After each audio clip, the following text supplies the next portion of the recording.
taking three. Going for the St. Louis now. Oh no! Son of a bitch. You get your two? Yeah. Welcome back to the channel, everyone. Thotgor here, of course. And today we are going to take a look at a battle in the Marblehead. But while the battle is playing out, obviously we just had a new patch, a new update and ship, so we're going to need to talk about that a little, obviously.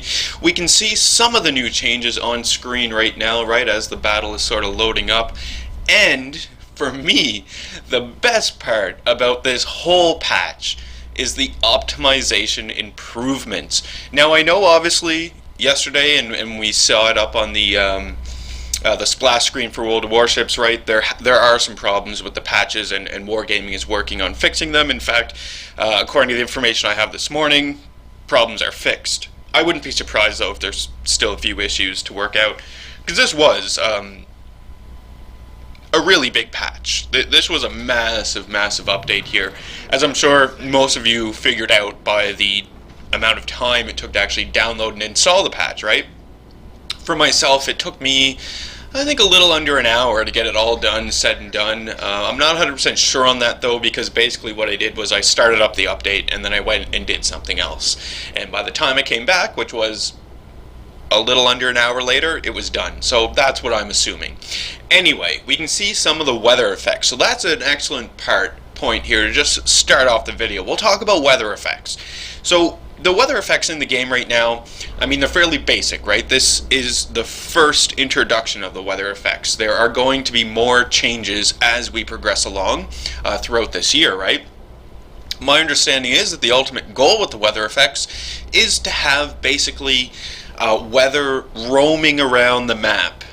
So you'll have like typhoons or cyclones sort of roaming around the map, and you're not going to be, and you know, if you sail into them, your detection range is going to decrease. This is going to affect aircraft carriers and the planes, right, where they can go and where they can't go. And it really brings in a whole new strategy into the game, at least the way it sounds, right? Until I actually see it in practice, I'm not going to know, but the way it sounds, it just, to me, brings in a new strategy. Now, what the new strategy is we'll take it back to some bit of a historical lesson here. So the Battle of Pearl Harbor, if you recall the Japanese surprise attack on Pearl Harbor, World War II. So the Japanese used a cyclone or a typhoon to basically cover their fleet almost the entire way up to Pearl Harbor. And then, you know, they attacked. Now, whether or not the typhoon, you know, ensured their surprise attack or you know, concealed them from detection or any of that, you know, that's up for debate. But the main point is that, you know, the Japanese recognize that, hey, you know, there's this big storm, let's sail into the storm and use the storm to get closer to Pearl Harbor. And to take this into World of Warships, that is what I think is going to happen. We will be able to use these cyclones or typhoons, whatever they're called, to hide ourselves, right? To seek cover against enemy ships, right? To break line of sight if they're far enough away, to seek cover from enemy aircraft that are coming at us, and depending on the course that the typhoon takes throughout the battle and the map, you might be able to use it as cover to get yourself closer to a cap that you need to take or an enemy base that you want to start capping, right? So I see this as being a really, really awesome thing. Now, right now, correct me if I'm wrong, I've only played a few battles since the patch. I don't know, maybe 15 or so battles since the patch, so maybe I just didn't get lucky with it, but I haven't come across any like maps as of yet. And I know some of them are random, but I haven't come across any maps as of yet where there is just rain and typhoon across the entire map. Everything that I've seen so far is usually at the loading screen, and when you're waiting, sitting there at your spawn location, it's stormy and whatnot, and then you kind of sail out of it. That's what I've seen so far. But I'm really excited for this weather to see how much more, right, wargaming can push it, and what changes this is going to bring to the strategy and the flow of battle. It's really exciting. At least I'm really excited about it. The next thing I wanted to talk about are the optimization improvements. Oh, I'm so excited for this. Now, obviously, you guys probably figured it out, right? I haven't been playing a whole lot of ships these past few weeks. The reason for it, and I mentioned it in a few other videos, is the jiggity jank that was going on with the game, and it was really pissing me off. There's nothing that makes me more angry than when I'm trying to play like an online game like this, and there is the tiniest bit of lag, the tiniest little shutter in the screen, right, where that split second where something could happen and I can't react to it because the game is being all shitty. After an exhaustive search and an exhaustive effort to figure out what was going on, I figured out that it was the game. It is the game. It's not, it would have been, I have an AMD processor in my computer, so it would have been a little better had if I had an Intel processor, but the way my computer was set up, and the way I do my recording and all that, with the game using its old sort of loading screens and accessing information, with the game doing that, it just couldn't do it anymore. My computer was shuddering, it was terrible, and it wasn't fault of my computer. No, it was the damn game, the way the game accessed its information. Now that wargaming has finally introduced a better optimization system, a better way for the game to actually access the information and to load that information, the game runs so much better for me now. We can see it here, right? We're watching this battle. I played this battle a few moments ago, and yes, I'm playing the Marblehead because I had mentioned that the Marblehead is my favorite Tier 5 cruiser in a few videos ago, right? So I'm taking her out. Taking her out. But anyway, optimization. I'm so thrilled with the optimization. Once again, I can enjoy my ships shutter-free. Fantastic. I mean, other little changes that are going on here, right? They changed the New York port to daytime, which I thought was really nice. Now, this ally that just shot in front of me, I thought that was an enemy, and that's why I was shooting at him. Luckily, he freaked me out a little, and my aim was off, so I didn't actually hit him. But that's what was going on there. Anyway, yeah, the New York Harbor is daytime now, so that's pretty nice. It just looks, right, different, and everything is brighter. I find the ships look a whole lot better now as well. The carousel in the port, oh, they finally made it better. I remember way back when they did introduce the port carousel, so you could get all your ships right on screen there in the smaller boxes, but it didn't work. It didn't work. As soon as I came back to port, it just reverted back to its same old thing, and I just got tired of fighting with it, so I didn't fight with it, and I just left it the way it was. Now though, now the carousel does work, and I can include 4 rows in the carousel, which means I can have all of my ships on screen without having to scroll around, which is awesome.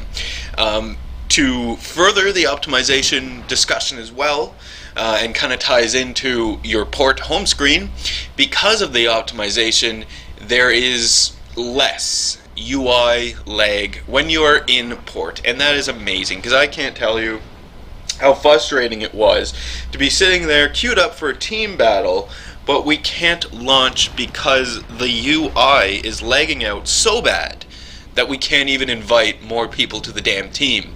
So I haven't tested it since then, but I'm hoping that, I noticed the UI is a little more responsive, so I'm hoping that with these optimization improvements that is going to correct some of this lag that we would experience when we were in port, because I hated that stuff. Oh god, it made me so angry. It's like I just want to select a ship and play, but no, I have to wait a few minutes for the goddamn port to load.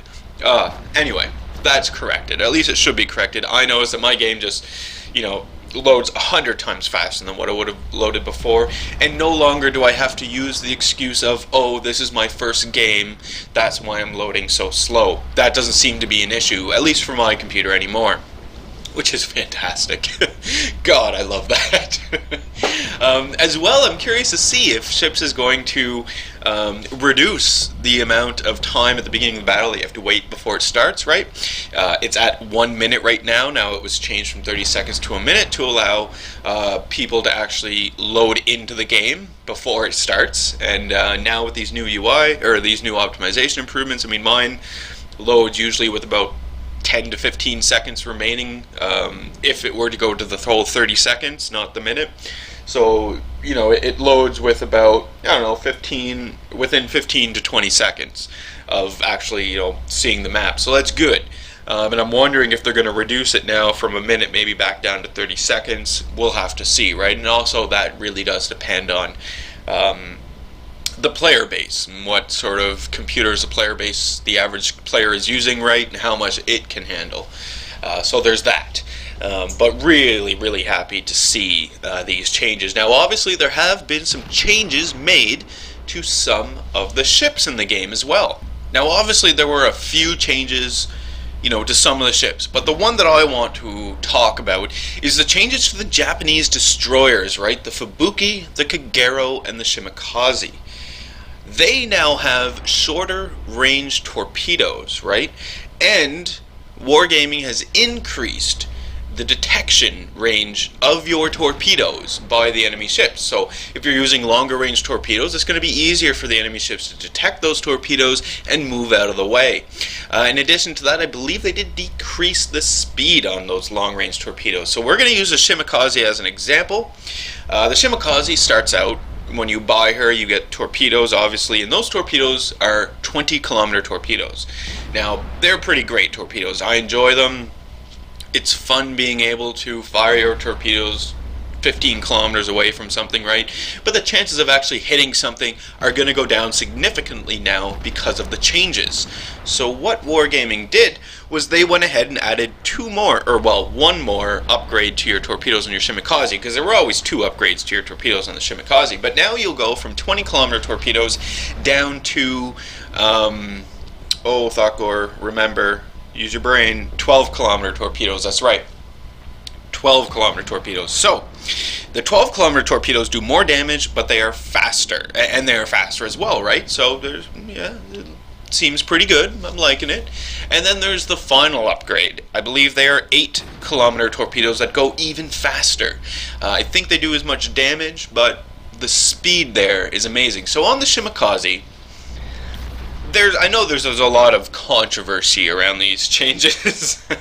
It was quite evident last night in the TeamSpeak channel. You know, some people felt as though, I grinded my whole way up, and I did too. Personally, I did too. Grinded my whole way up to the Shimikaze, right? That's what they were saying. And now that I'm at the Shimikaze, I want to have the chance to do some seal clubbing. I want to shoot my torpedoes at maximum range and snipe people with the torpedoes, or get random kills with my torpedoes, right? That's what they want, and that's, you know, the vision that they have in their head, and it's commendable. I understand it, and I'd want the same thing. But I was talking to Rommel yesterday, and if anyone recalls the Minikaze before they made changes to her torpedoes, right? So before the changes to the torpedoes, the Minikaze had 10-kilometer torpedo range, and I thought that that was the best thing in the world, right? I could fire my torpedoes. Yeah, I died, I know. That goddamn New Mexico. But anyway, we're going to keep watching the battle, because it does end well. But anyway.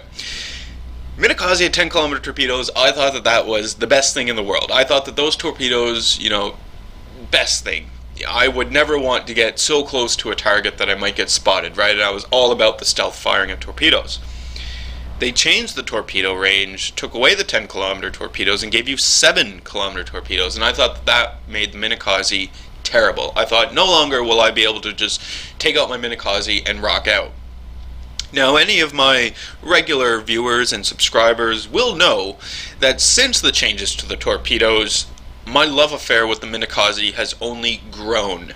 I love the Minikaze with the 7-kilometer torpedoes. I have a hard time thinking about how I used to do it with the 10-kilometer torpedoes, them being so much slower than my 7-kilometer torpedoes. I don't know, why I thought it was so great, but I did. And now that I have the 7-kilometer torpedoes in the Minikaze, I couldn't imagine going back to the 10. Even if they gave me the option, I would stick with my 7. So long story short, I'm hoping that that is what happens to the Minikazi. Yes, I'm hoping that by decreasing the torpedo range on the old Minikazi, maybe using some captain abilities, right, to increase the speed even more. It'll obviously decrease the range a little, but I'm hoping that I can get my Minikazi set up in a similar way that I have my Minikazi, in that there's about a kilometer difference between my detection range and my torpedo range, and I can use that kilometer difference to launch my torpedoes without being seen. And you're so close to the target that they're not going to have a whole lot that they're going to be able to do with it, right?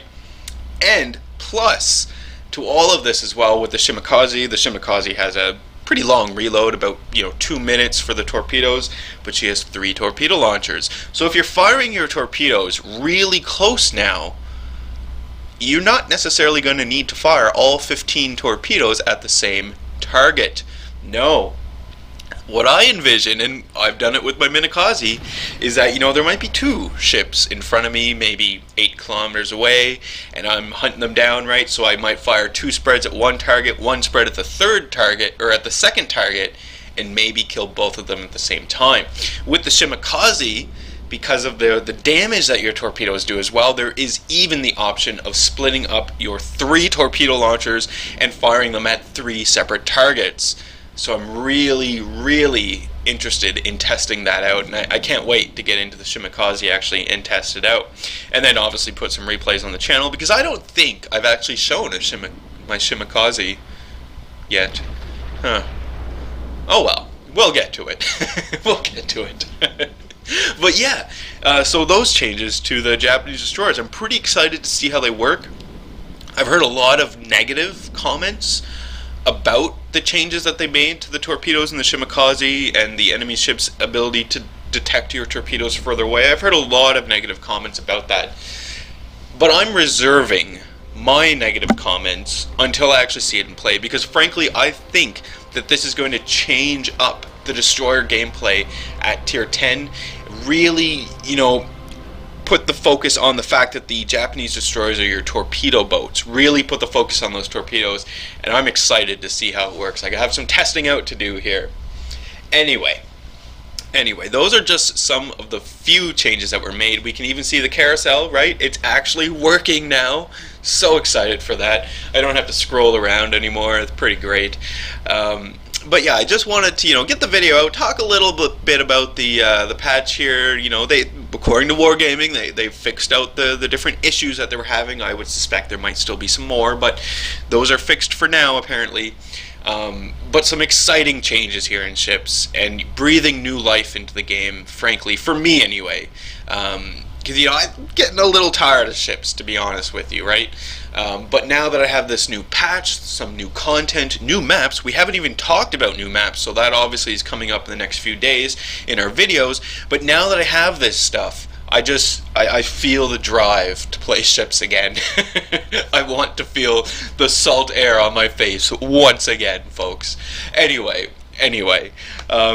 do hope you enjoyed the video. Let me know what you guys think about the new patch as well. I'd be interested to know what some positives are that you think of it, and maybe some negatives as well, right? So that maybe we can pass those along and at least get Wargaming on it. Oh, one last thing I want to mention before I go.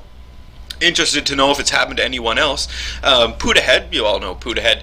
I was talking to him last night. He had an issue where he went from one of his commanders on one of his ships was like just about to tick over and get another skill point. So he played a battle ended, commander gets ticks over, right, in experience, because you can see at the top of the bar on the experience bar, you see is that, yeah, my commander is now ticked over, but he didn't get credited the skill point. So that was kind of strange. I haven't heard anything else about that other than from Poodlehead, but I'm interested to know if you guys have had any of those issues. Anyway, that is today's video. Leave any comments you have for me in the video comment section below. Love reading those, responding back to them. Hit the old like button if you did like today's video. Hit subscribe if you are not a subscriber. And as always, I do hope you enjoy the rest of your day.